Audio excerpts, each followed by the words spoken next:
नमस्कार. आजचा महत्वाचा व्हिडिओ बनवण्यामागचं कारण असं की शालेय स्पर्धा परीक्षा का महत्वाच्या आहेत आणि या वर्षाच्या नवीन शासकीय नियमानुसार 4थी, 5वी, 7वी, 8वी शिष्यवृत्ती परीक्षेच्या संदर्भातून आणि भावी आयुष्यामध्ये स्पर्धा परीक्षेत नोकरी मिळवण्यासाठी या परीक्षा का महत्वाच्या आहेत त्या संदर्भात आपण हा व्हिडिओ आजचा बनवत.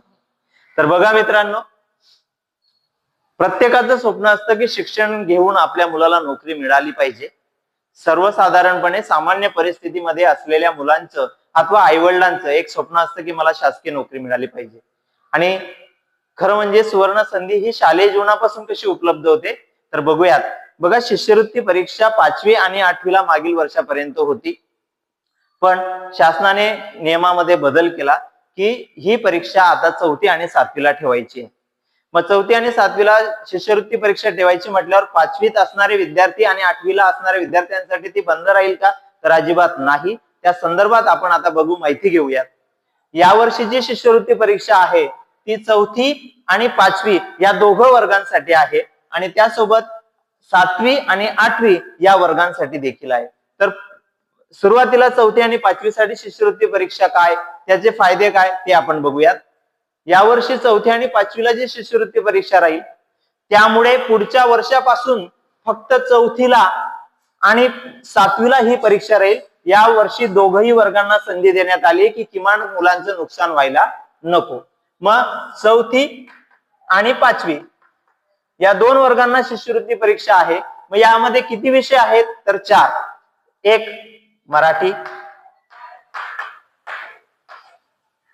2 गणित, 3 इंग्रजी, 4 बुद्धिमत्ता. हेच 4 विषय 7वी आणि 8वीला सुद्धा आहेत. मग महत्वाचा विषय असा की खरोखर जी मुलं अभ्यासामध्ये हुशार आहेत, ज्यांना वाटतंय की आपल्याला स्पर्धा परीक्षेमध्ये अभ्यास करायचाय आणि सरकारी नोकरी मिळवण्याचं स्वप्न असतं. बऱ्याचदा आम्ही 1ली, 2री, 3रीच्या 4थीच्या मुलांना विचारलं काय व्हायचं बेटा, सर मला अधिकारी व्हायचंय, मला कलेक्टर व्हायचं. पण कसं तर त्या सर्व एमपीएससी यूपीएससी परीक्षांचा बेस म्हणजे आपल्या शिष्यवृत्तीच्या परीक्षा. आणि याचा फायदा आता शालेय जीवनात या वेगवेगळ्या कशा माध्यमातून होईल तर बघा, ज्या वेळेला आपण 4थीची शिष्यवृत्ती परीक्षा देणार तर 5वीला नवोदयची परीक्षा असते, जेणेकरून याच परीक्षेचा फायदा नवोदयमध्ये होणार आहे. आणि त्यासोबत 7वी मध्ये आपण शिष्यवृत्ती परीक्षा दिली की त्याच परीक्षेचा फायदा 8वी मध्ये एनएमएमएस परीक्षा असते, ज्याच्यातून आर्थिक दुर्बल घटकांची निवड, विद्यार्थ्यांची निवड करून गुणवत्तापूर्ण आणि त्यातून विद्यार्थ्यांना आर्थिक सहाय्य केलं जातं. तर बघा, 4थी आणि 5वीला 3 वर्षासाठी 500 रुपये महिन्याप्रमाणे शासन शिष्यवृत्ती देतं 3 वर्ष. आणि 7वी ते 8वीला 750 रुपये महिन्याप्रमाणे शिष्यवृत्ती शासन देते. म्हणजे या परीक्षा फक्त अभ्यास करून नाही घेत तर विद्यार्थ्यांना प्रोत्साहन भत्ता देखील देतं या स्वरूपामध्ये. आणि आजकाल महागाईच्या काळामध्ये प्रत्येक विद्यार्थ्याला क्लासेस वगैरे आपल्या पालकांनी लावलेले असतात. अशा वेळेला 5-5, 7-7, 10-10 हजार रुपये क्लासेसची फी असते.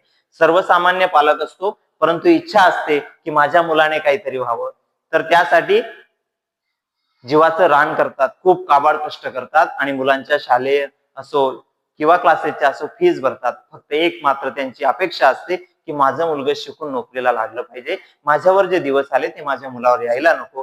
ही एक माफक अपेक्षा आपल्या प्रत्येक पालकाची असते. म्हणून या परीक्षा तर विद्यार्थी मित्र असो किंवा पालकांना लक्षात घ्या, आपण आपल्या शिक्षकांना शाळेत जाऊन भेटा की माझ्या मुला 4थीला असेल तर त्यांना सांगा की माझ्या मुलाचं शिष्यवृत्ती परीक्षेसाठी नाव नोंदवावं.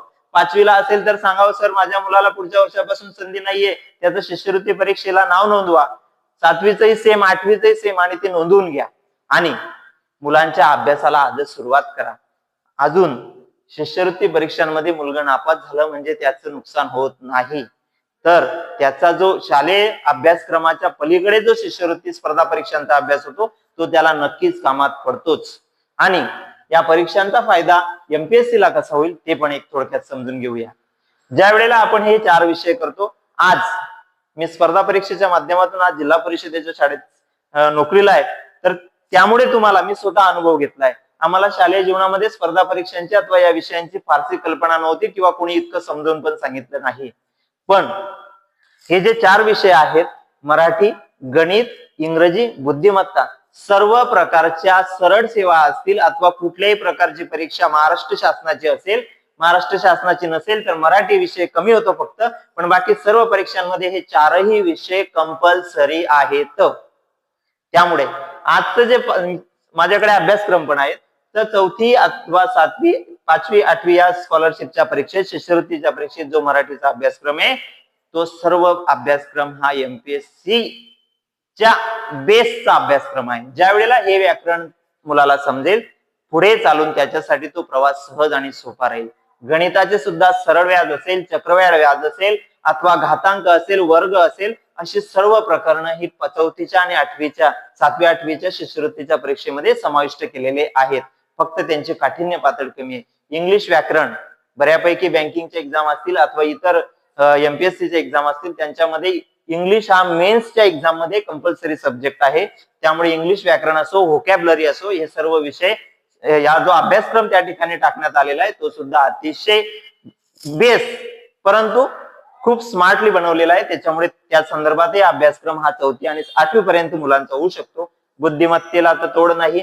आपल्या मुलाची आकलन क्षमता कशी असावी, त्याने तात्काळ उत्तर कसं निवडावं, चौकस बुद्धीचा वापर कसा करावा, हे सर्व धडे त्याला या परीक्षांच्या माध्यमातून आतापासून, बालपणापासून मिळतात.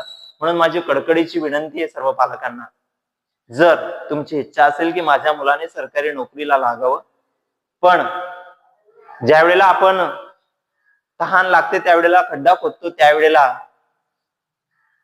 खूप उशीर झालेला असतो असं म्हणायला हरकत नाही. जर आजच्या स्पर्धेच्या युगामध्ये आपण खरोखर या परीक्षांमध्ये आपल्या मुलांना उतरवलं, त्यांना योग्य मार्गदर्शन दिलं आणि आपण सुद्धा त्यांची घरी तयारी करून घेतली, त्यांना संदर्भ साहित्य, पुस्तकं, प्रश्नसंच उपलब्ध करून दिले, तर मला खात्री आहे की आपला मुलगा नक्कीच पुढे चालून तुमचं स्वप्न पूर्ण करणार.